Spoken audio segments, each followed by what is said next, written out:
शांति। आज की तारीख है 11/9/16 और आज हम फिर से सुनेंगे अपने फरिश्ता स्वरूप सूक्ष्म वतन निवासी प्राण प्यारे अति प्रिय मीठे मीठे अव्यक्त बाप दादा की रिवाइज कोर्स की मुरली और तारीख है 13/11/81। आज की ज्ञान मुरली का शीर्षक है परखने और निर्णय शक्ति का आधार, साइलेंस की शक्ति। जीवन के अंदर हमें पहले जो कुछ भी हम सुनते हैं, देखते हैं, करते हैं, तो जो भी व्यक्तियां हमारे स्नेह, संपर्क, संबंध और व्यवहार में आती हैं, हमें उन्हें परखना होता है और परखने के पश्चात उनके साथ हमें कैसा व्यवहार करना है उसका निर्णय भी करना होता है। तो उसका आधार क्या है? तो मीठे मीठे बाप दादा ने उसका आधार बताया कि साइलेंस की शक्ति अर्थात शांति की शक्ति। तो आइए सुनते हैं मीठे मीठे बाप दादा शांति की शक्ति के विषय में हम बच्चों को क्या बताते हैं। तो मीठे मीठे बाप दादा कहते हैं कि आज निर्वाण अर्थात वाणी से परे शांत स्वरूप स्थिति का अनुभव करा रहे हैं। आज शांति के सागर बाप निर्वाण धाम निवासी वाणी से परे का जो धाम है वहाँ के निवासी बाबा हम बच्चों को शांत स्वरूप स्थिति का अनुभव करा रहे हैं। तो बाबा कहते हैं कि आप आत्माओं का स्वधर्म और सुकर्म, स्वस्वरूप, स्वदेश है ही शांत। संगम युग की विशेष शक्ति भी शांति की शक्ति है। आप सभी संगम युगी आत्माओं का लक्ष्य भी यही है कि अब मीठे शांति धाम में या शांति घर में जाना है। इस ही अनादि लक्षण शांत स्वरूप रहना और सर्व को शांति देना, इस ही शक्ति की विश्व में आवश्यकता है, क्योंकि पूरा ही विश्व अशांति में अपनी जीवन जी रहा है। तो बाबा कहते हैं कि वर्तमान समय सभी को शांति की शक्ति की ही आवश्यकता है। सर्व समस्याओं का हल इस ही साइलेंस की शक्ति से होता है। बाबा कहते जितनी भी समस्याएं हमारे जीवन में आती हैं या जो भी हमारे सामने जीवन जीने के साथ साथ जो भी परीक्षाएं आती हैं, इन सभी का हल जो है, समाधान जो है, बाबा कहते हैं कि शांति की शक्ति से ही निकलता है, उनसे ही होता है। क्यों? बाबा पूछ रहे क्यों ऐसा? क्योंकि साइलेंस शांत अर्थात शांत स्वरूप आत्मा एकांतवासी होने के कारण सदा एकाग्र रहती है। बाबा कहते हैं कि आत्मा का स्वधर्म शांति है। तो आत्मा एकांतवासी है, यानी एक बाप की याद में, एक बाप के घर में एक बाप को एकाग्रता के साथ याद करती है। तो उसके कारण क्या होता है कि वह आत्मा अपने शांत स्वधर्म में स्थित होती है और उसके कारण वो एकाग्र भी रहती हैं और एकाग्रता के कारण विशेष 2 शक्तियां सदा प्राप्त होती है। और एकाग्रता की शक्ति इतनी बलवान है कि उससे और 2 शक्तियों की भी हमें प्राप्ति होती है और वो है, बाबा कहते हैं, एक है परखने की शक्ति और दूसरी है निर्णय करने की शक्ति।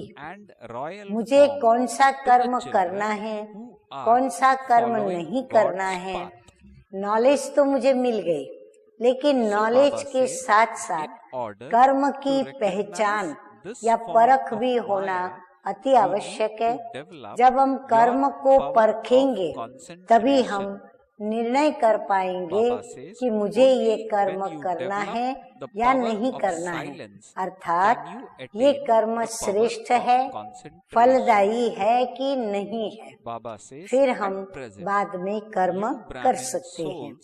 यही विशेष 2 शक्तियां व्यवहार व परमार्थ दोनों की सर्व समस्याओं का सहज साधन है।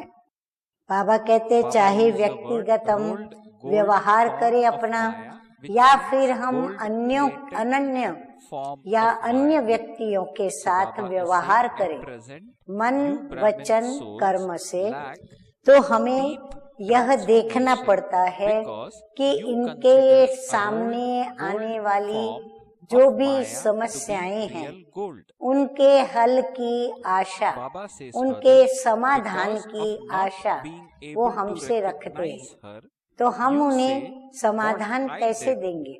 तो बाबा कहते हैं साइलेंस की शक्ति से ये 2 शक्तियों की प्राप्ति होती है और यही 2 शक्तियां व्यवहार और परमार्थ दोनों ही की जो भी समस्याएं हैं उसका वो हल करने का सहज साधन है। परमार्थ मार्ग में विघ्न विनाशक बनने का साधन है। बाबा कहते हैं ये साधन ऐसा पावरफुल है कि हम जब परमार्थ करते हैं, अन्य आत्माओं के कल्याण प्रति जब जो भी कर्म करते हैं, तो वो उसमें आने वाले जो भी विघ्न हैं उनको विनाश करने का ये एक प्रबल साधन है। माया को परखना और परखने के बाद निर्णय करना। माया किस भी रूप में आती है, चाहे वो अपने असली स्वरूप में आवे, चाहे नकली किसी भी रूप को वो धारण करे, या किसी भी आकर्षणों में हमें आकर्षित करके रॉयल रूप से भी आवे, तो हमें माया को भी पहले परखना बहुत आवश्यक है। जब हम माया को परखेंगे तब निर्णय करेंगे और निर्णय करके उसका सामना करके हम विजयी बनेंगे। न परखने के कारण ही भिन्न भिन्न माया के रूपों को दूर से भगा नहीं सकते हैं। अगर परख शक्ति नहीं तो माया के संग जो भी भिन्न भिन्न रूप धर करके वो आती है या लेकर आती है, तो उसको हम दूर से ही भगा दें, हम उसे समीप ही न आने दें, ताकि हम नुकसान से स्वयं को बचा पाएं। तो बाबा कहते हैं अगर माया भिन्न भिन्न रूपों से आती है, अगर हमारे पास परखने की शक्ति नहीं तो हम उसे भगा नहीं सकते। तो परमार्थी बच्चों के सामने माया भी रॉयल ईश्वरीय रूप रच करके आती है। रूप भी कौन सा रचती है? ईश्वर का रूप लेकर के आती है, वो रूप रचती है। जिसको परखने के लिए एकाग्रता की शक्ति चाहिए और एकाग्रता की शक्ति साइलेंस की शक्ति से ही प्राप्त होती है। सभी ने नोट किया होगा कि परखने के लिए एकाग्रता की शक्ति चाहिए और एकाग्रता की शक्ति साइलेंस की शक्ति से ही प्राप्त होती है। आगे मीठे मीठे अव्यक्त मूर्तधारी बाप दादा कहते हैं, वर्तमान समय ब्राह्मण आत्माओं में तीव्र गति का परिवर्तन कम है। परिवर्तन कर रहे हैं, परंतु तीव्र गति का परिवर्तन वो थोड़ा कम नजर आ रहा है, क्योंकि माया के रॉयल ईश्वरीय गोल्ड को रियल गोल्ड समझ लेते हैं। माया का जो नकली स्वरूप है, जो रोल्ड गोल्ड है, उसको ठीक रीति से परख न पाने के कारण उसको रियल गोल्ड समझ लेते हैं, जिस कारण वर्तमान न परखने के कारण बोल क्या बोलते हैं और वो नहीं परखते हैं तो उनके मुख से बोल क्या निकलते हैं कि मैंने जो किया वह कहा। उनके ब्राह्मणों के बोल क्या निकलेंगे कि मैंने जो किया और मैंने जो कहा वो ठीक बोला और ठीक किया। मैं किस में रॉन्ग हूँ? हाँ, वो सामने वालों को प्रश्न करेगा कि मुझे आप रॉन्ग कहते हो तो मैं किस में रॉन्ग हूँ? ऐसे ही तो चलना पड़ेगा। रॉन्ग होते भी अपने को रॉन्ग नहीं समझेंगे। वो कहेगा हमें ऐसे ही चलना पड़ेगा। अगर हम ऐसे नहीं चलेंगे तो हम जीवन में विजयी नहीं बनेंगे, हम जीवन जी नहीं पाएंगे, सफलता को प्राप्त नहीं करेंगे। तो रॉन्ग होते भी वंडर ये है माया का कि वो रॉन्ग है, फिर भी वो अपने को रॉन्ग नहीं समझेंगे, कारण परखने की शक्ति की कमी।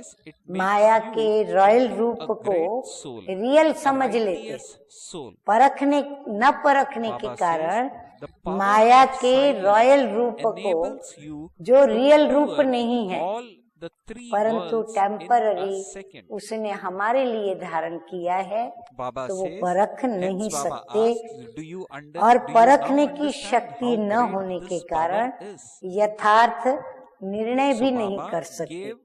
स्व परिवर्तन करना है, पर परिवर्तन होना है, ये निर्णय नहीं कर सकते। इसलिए परिवर्तन की गति तीव्र चाहिए। बाबा कहते हैं स्व के परिवर्तन की गति को भी परखना है और अन्य की भी गति को परखना है, परंतु ये कैसे परखे? जब हमारे अंदर एकाग्रता की शक्ति हो। समय तीव्र गति से आगे बढ़ रहा है, लेकिन समय प्रमाण परिवर्तन होना और स्व के श्रेष्ठ संकल्प से परिवर्तन होना, परिवर्तन होना है, परंतु स्वयं के श्रेष्ठ दृढ़ संकल्प से परिवर्तन होना। इसमें प्राप्ति की अनुभूति में रात दिन का अंतर है। एक होता है हाँ परिवर्तन तो होना ही है, दूसरा है कि दृढ़ता के साथ मुझे परिवर्तन होना ही है, मुझे परिवर्तन करके ही छोड़ना है। तो बाबा कहते हैं इन दोनों की अनुभूति में, प्राप्ति में रात दिन का अंतर है। जैसे आजकल की सवारी कार चलाते हो ना, एक है सेल्फ स्टार्ट होना और दूसरा है धक्के से स्टार्ट होना। एक होता है अपने आप स्टार्ट होना ऑटोमेटिकली, दूसरा है उसे धक्का देना पड़े। तो दोनों में अंतर है ना। तो समय के धक्के से परिवर्तन होना ये है पुरुषार्थ की गाड़ी जो धक्के से चलना पड़ता है। सवारी में चलना नहीं हुआ, सवारी को चलाना हुआ। समय के आधार पर परिवर्तन होना अर्थात सिर्फ थोड़ा सा हिस्सा प्राप्ति का प्राप्त करना। कहाँ हमारी फुल प्राप्तियां, 100% हम बाप से हर हिस्सा प्राप्त करेंगे, परंतु हमारा परिवर्तन तीव्र गति का न होने के कारण हम वो प्राप्ति प्राप्त नहीं कर पाते। जैसे एक होते हैं मालिक, दूसरे होते हैं थोड़े से शेयर्स लेने वाले। तो बाबा कहते हैं कहाँ मालिकपन के अधिकारी और कहाँ अंचली लेने वाले। इसका कारण क्या हुआ? साइलेंस की शक्ति की अनुभूति नहीं है, जिसके द्वारा परखने और निर्णय करने की शक्ति प्राप्त होने के कारण परिवर्तन भी तीव्र गति से होता है। तो समझा साइलेंस की शक्ति कितनी महान है। साइलेंस की शक्ति क्रोध अग्नि को भी शीतल कर देती है। साइलेंस की शक्ति, अभी बाबा उसके रिजल्ट में क्या प्राप्ति होती है वो सुनाते जा रहे हैं। क्रोध अग्नि को वो शीतल कर देती है। साइलेंस की शक्ति व्यर्थ संकल्पों की हलचल को समाप्त कर सकती है। साइलेंस की शक्ति ही कैसे भी पुराने संस्कार हो, ऐसे पुराने संस्कारों को भी समाप्त कर देती है। साइलेंस की शक्ति अनेक प्रकार के मानसिक रोग सहज समाप्त कर सकती है। साइलेंस की शक्ति शांति के सागर बाप से अनेक आत्माओं का मिलन करा सकती है। साइलेंस की शक्ति अनेक जन्मों से भटकती हुई आत्माओं को ठिकाने की अनुभूति करा सकती है। महान आत्मा, धर्मात्मा सब बना देती है। साइलेंस की शक्ति जो पद पाना चाहे वो पद पर वो पहुंचा देती है। साइलेंस की शक्ति सेकंड में तीनों लोकों की सैर भी करा सकती है। तो समझा कितनी महान है साइलेंस की शक्ति। कम मेहनत, कम खर्च वाला मशीन कर सकती है। साइलेंस की शक्ति समय के खजाने में भी इकोनॉमी करा देती है, अर्थात कम समय में हम ज्यादा सफलता पा सकते हैं। तो बाबा कहते हैं कम समय में आप ज्यादा सफलता पा सकते हो। साइलेंस की शक्ति हाहाकार से जय जयकार करा सकती है। साइलेंस की शक्ति सदा आपके गले में सफलता की मालाएं पहनाएगी। जय जयकार भी हो गई, मालाएं भी पड़ गई, बाकी क्या रहा? सब कुछ हो गया ना। तो सुना आप कितने महान हो। महान शक्तियों को कार्य में लगाते कम हो। हाँ, बाबा फिर उलेना भी दे रहे हैं कि महान शक्तियों को आप महान आत्माएं कार्य में कम लगाते हो। आगे शांति के सागर मीठे मीठे बाप दादा कहते हैं कि वाणी से तीर चलाना आ गया है, अब शांति का तीर चलाओ। बाबा कहते वाणी से तो अभी बहुत अच्छे अच्छे तीर ज्ञान के चलाते हो, परंतु अभी शांति के तीर चलाओ। क्यों? कारण क्या? बाबा कहते हैं शांति के तीर जिससे रेत में भी हरियाली कर सकते हो। हाँ, शास्त्रों में है कि एक तीर छोड़ा रेत वाली जमीन के अंदर तो तुरंत वहां से गंगा प्रकट हो गई, अर्थात जल की प्राप्ति हुई। तो बाबा कहते हैं रेत में तुम हरियाली कर सकते हो। कितना भी कड़ा सा पहाड़ हो लेकिन पानी निकाल सकते हो। उसको भेद कर, छेद कर और पानी निकाल सकते हो। वर्तमान समय शांति की शक्ति को प्रैक्टिकल में लाओ।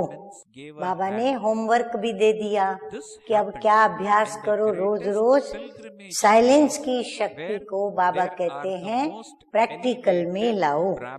मधुबन की धरनी भी सभी को क्यों आकर्षण करती है? हाँ, मधुबन की धरनी में आकर्षण किस बात का है? कि भाई वहाँ बहुत शांति है, शांति की अनुभूति होती है ना।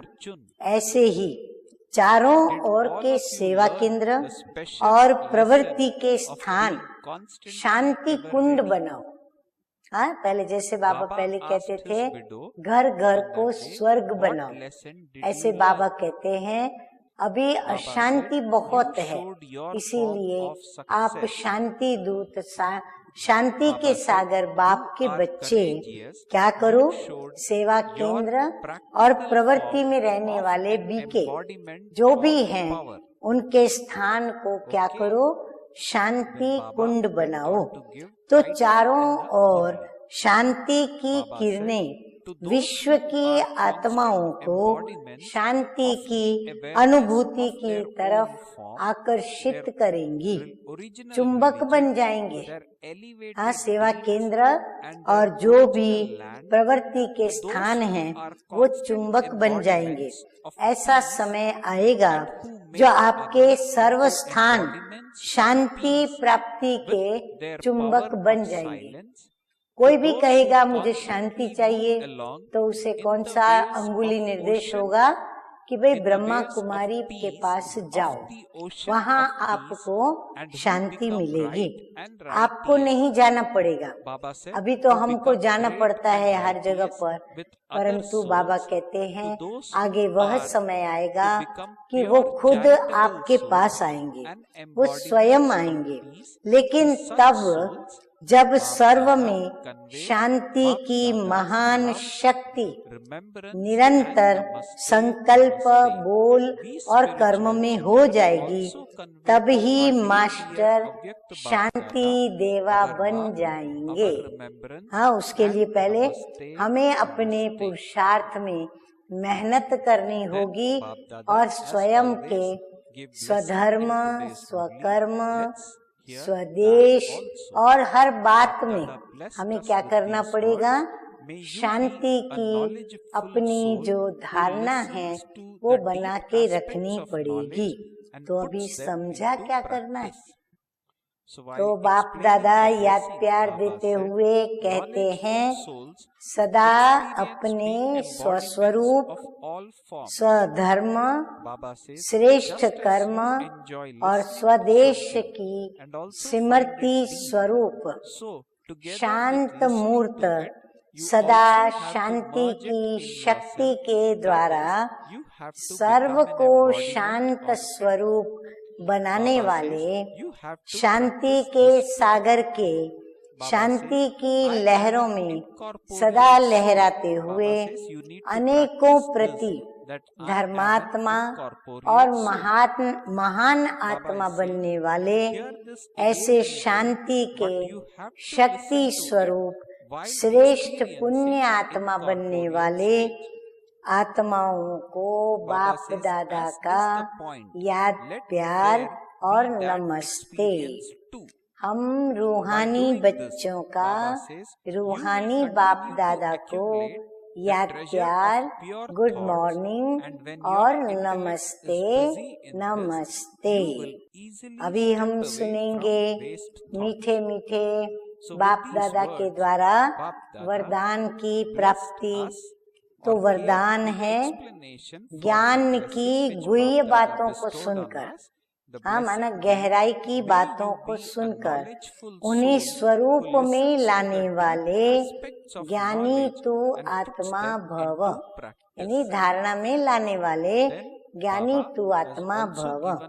तो ज्ञान की गुह्य बातों को सुनकर उन्हें स्वरूप में लाने वाले ज्ञानी तू आत्मा भव।